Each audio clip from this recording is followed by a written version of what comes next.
breaking news from KXAN News.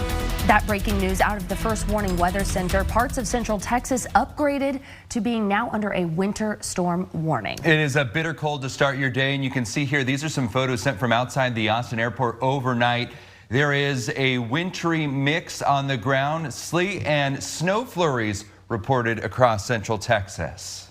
And now we are joining us this morning. Thankfully, Kristen is in. I'm Avery Travis in for Sally. And I'm Tom Miller. So, Kristen, we're looking at this. We know that this storm has been upgraded. What are we expecting? The alert has been upgraded, yeah. So it's just, we're seeing the impacts a little bit earlier than anticipated. So we've got some slick spots already on area roadways. This means that we're going to want to take it easy if we have to go out. You're looking at radar thinking, where is it? Well, this is going to be a tough situation because it's so light that radar is going to have a hard time seeing what's actually falling. So although it looks dry out there, we've seen multiple reports of freezing drizzle, of freezing mist, of snow flurries, of sleet pellets. I mean, we kind of have the whole menu out there as far as wintry mix goes, but please make sure you are avoiding those elevated surfaces. TxDOT, I should say, did a really good job pre-treating some of these roads ahead of this event. But because we're so cold, it's going to be pretty easy, especially on those areas that are up high off the ground, to see some ice accumulation this morning. Look at these temperatures. These are just your actual air temperatures in the teens this morning. When you factor in the wind, it feels like 1 degree in Georgetown. It feels like 5 in Austin, 0 in Fredericksburg. So it is a very cold morning. Visibility is down because of some of those wintry mix showers. You'll notice it's really not perfect anywhere. Right now, we've got about a 6-mile visibility reading in downtown, but likely to see even less once you work your way west. So this morning is going to be when we expect some of the greatest icing accumulation, but still anticipating only about 1/10 of an inch. In general, this is a light glaze, if anything. Most areas right now have not seen ice accumulation, but it's the spots that do that we'll have to watch closely. Later today, drier skies. So that 60% chance, that's just for this morning, but the cold all day long. Teens this morning, we're only looking at highs in the 20s today. That 29 degrees expected to break the record for today for the coldest high temperature we've ever recorded on this day. Coming up, multiple weather alerts. I mean, advisories, warnings for both hard freezes, wind chills, as well as that winter storm warning that Avery told you about. I'm going to dive into what that means for us. We'll talk about the even colder temperatures anticipated tonight and again tomorrow night. And when this ends, when do we get above freezing? A very important question to answer, and I have that for you coming up shortly. A quick look at the roads. This is out towards 71 and Presidential Boulevard. I showed you some of the sleet and snow that we had accumulating out towards the airport earlier this morning. We did see some delays as drivers were forced to slow their speeds. But right now, I'm not seeing anything that sticks out as super concerning. It is pretty sluggish there on 45, but overall, we are accident free at the moment. I'm hoping we can hold on to that for a while. It being MLK Day is certainly going to help, as most of us are not going to have to take the kids to school this morning. A lot of us are going to be staying home in general, so drive time should look fairly light compared to what we would expect on a big weather day like this. Right now, MoPac is problem free. We also have 183 eastbound Cedar Park to Cedar Chavez, I should say, slightly sluggish, but that's not too far from normal right now. And then coming in from the south, normal slowdowns getting through the Y on 290. I do know that they actually treated 290. Once you hit the county line into Austin, you could see the stripes there on the highway. And then 183 northbound 45 to 71, taking you about 11 minutes. We know it's going to be busy. I've got you covered all morning long. Weather and traffic updates to come. All right, thank you, Kristen. Looking forward to it. The state's energy provider is asking you to conserve electricity from 6 to 10 this morning. This is ahead of some tight conditions on the power grid. Right now, ERCOT forecasters say that power demand is expected to stay below the power available from generating units that are online or providing operating reserves. That is good news. ERCOT says its power reserves are enough for the current demand. Cold weather shelters are open here in Austin to keep those without a place to stay warm.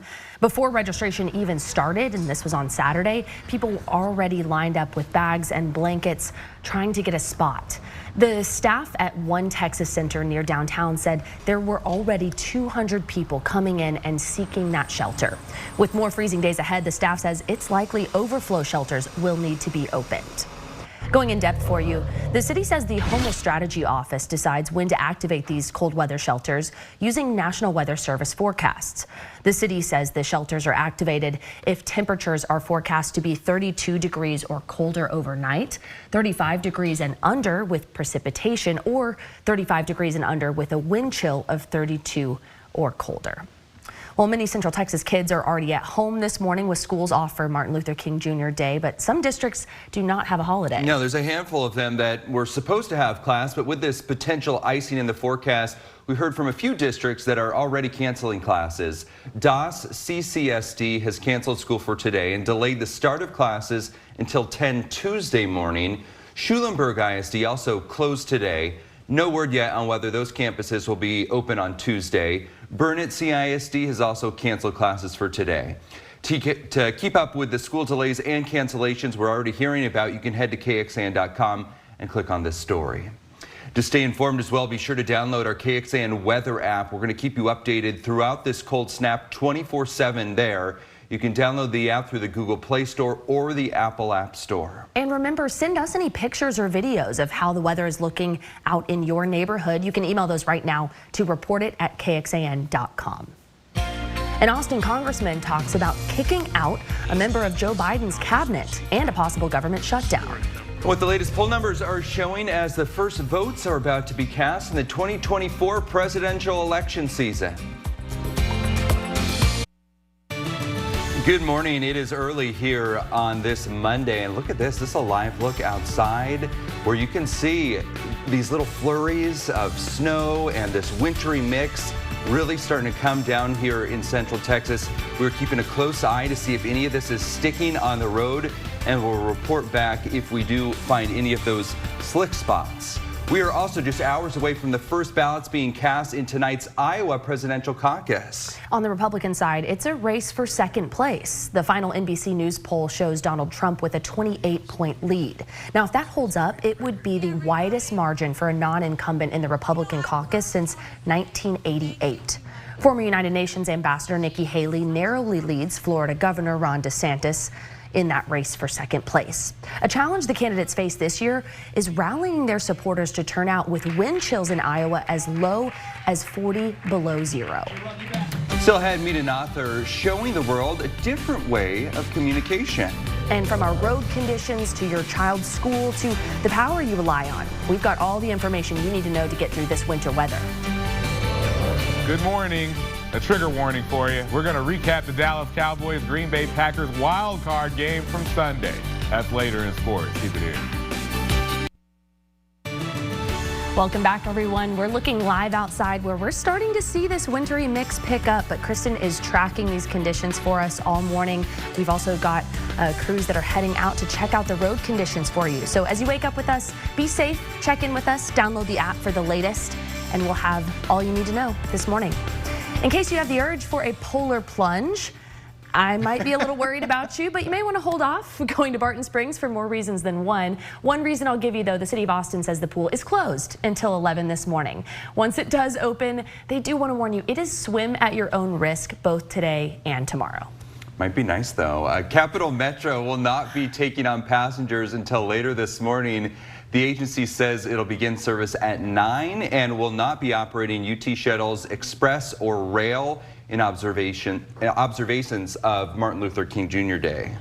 Well, let's get over to Kristen because she has been tracking this weather and she's also tracking your traffic for you this morning. Kristen, what is going on out there? Yeah, we do have some spots of freezing drizzle, even some snow flurries and some sleet pellets. Radar is going to have a really hard time seeing this because it is so light. So this is where you guys come in. We are hoping that you can tell us what's happening in your backyard. If you shoot us an email, reportit@kxan.com, tell me what you're seeing because clearly radar is not going to. I'm watching visibility to kind of see where those spots are where we're likely seeing some of that falling from the sky. But your ground truth, your reports are going to be so valuable to me this morning in an event like this, because radar is just not going to do it for us. I'll tell you, the better chances of wintry mix are certainly now through the end of the morning. We're not likely to see much falling from the sky this afternoon. So this morning will be the highest risk of seeing some of those icy spots develop on our elevated roadways, bridges, overpasses, flyovers.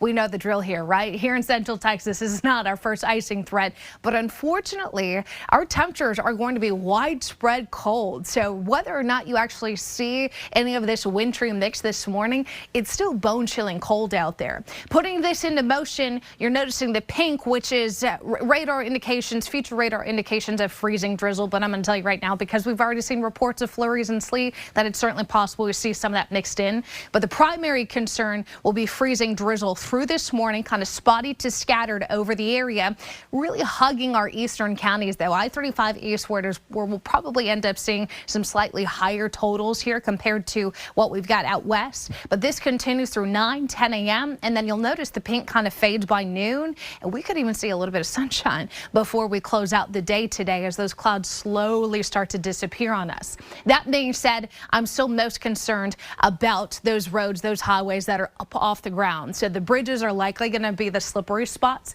Some surface roads might have some icy spots here and there, but like I said, TxDOT has been pre-treating roads since Friday, so that will certainly help. Just keep it easy on the speeds, and in general, these surface roads are looking mighty fine this morning given the conditions. Sleet kind of mixed in here. Snow flurries certainly possible, but not expecting any accumulating sleet or snow flurries. I think the freezing drizzle could eventually add up to a few hundredths of an inch to maybe a tenth of an inch at times, but this is nowhere near the half an inch to 3/4 of an inch of ice we had with last year's ice storm. This is far less, but we know always a little bit can cause some problems.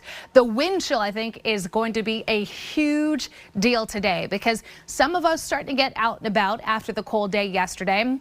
Wind chill worsens tonight. Here's what I mean. Walking out the door feels like single digits. Even this afternoon, this is what it feels like outside. Most of us in the teens.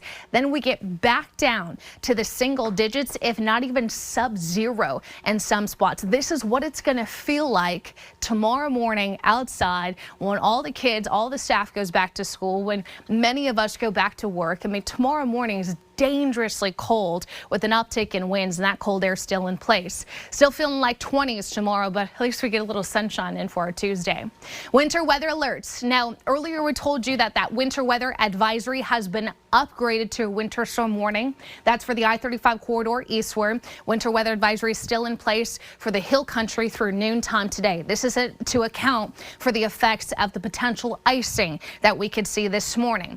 Now, the wind chill advisory is in place now, but extends much longer. This goes all day today, all day tomorrow through about Wednesday for wind chills as low as 5 below zero, especially tonight. Tonight, I think, is when we're going to have that horrible combination of sub-freezing temperatures and breezy to windy conditions out of the north.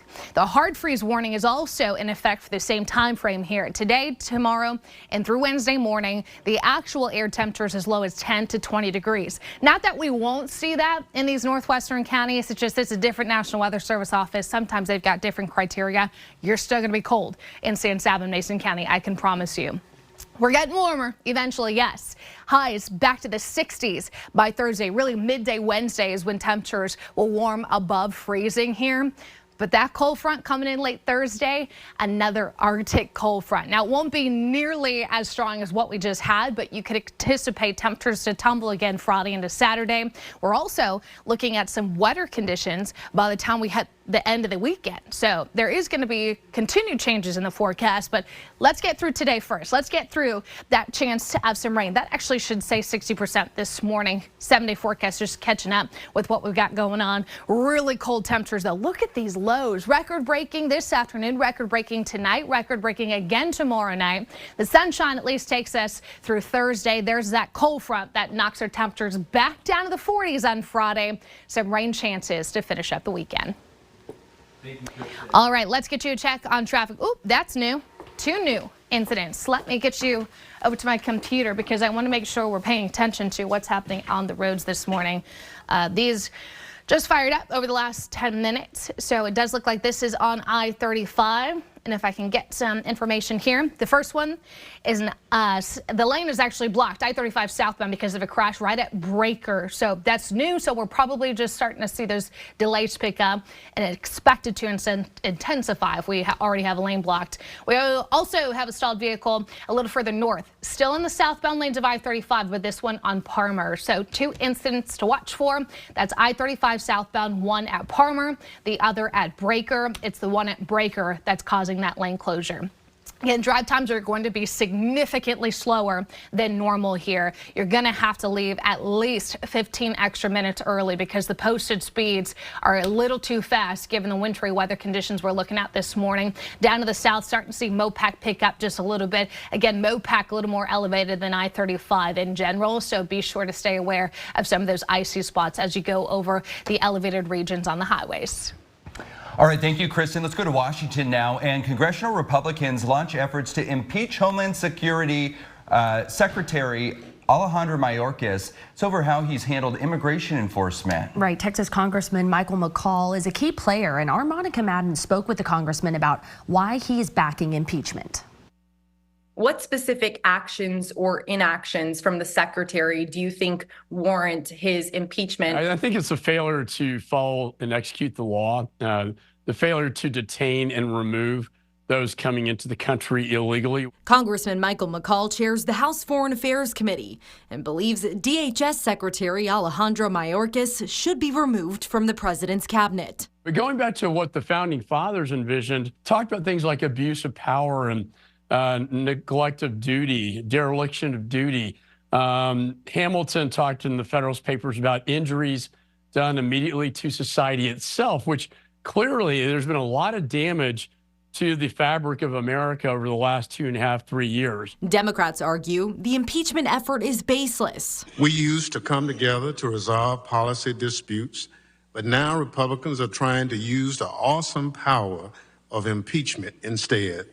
The Constitution doesn't let us do that. In Eagle Pass last week, the secretary pointed to the need for legislative changes on Capitol Hill. If fixes to our broken immigration system are indeed delivered, if they are indeed legislated, and the resources we need to implement those legislative changes and address the under-resourcing of our agencies, I am confident that will have a dramatic impact. Talks of a border deal are ongoing in the Senate, months after the House passed the Secure the Border Act. And some Republicans are threatening a partial government shutdown unless they get their way on border security. I always appreciate my colleagues' points of view. I don't think shutting down the government is ever a constructive idea.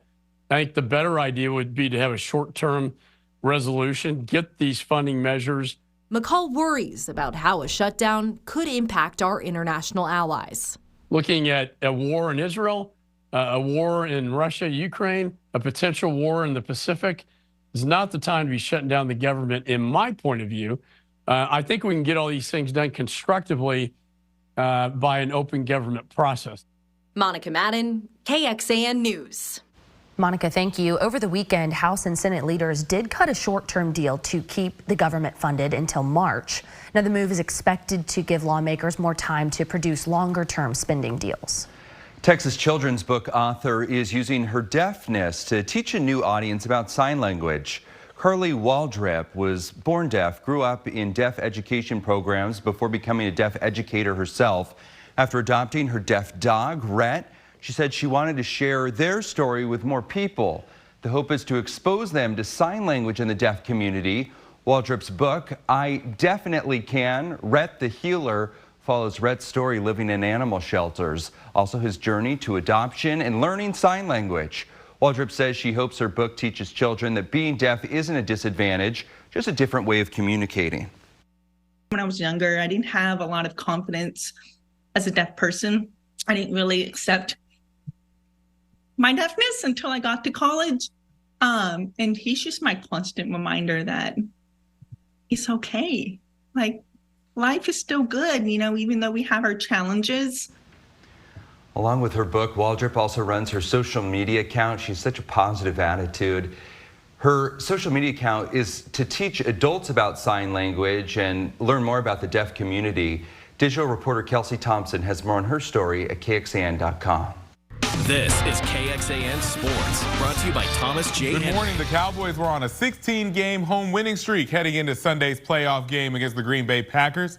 Well, Green Bay didn't care about that one bit, and it showed.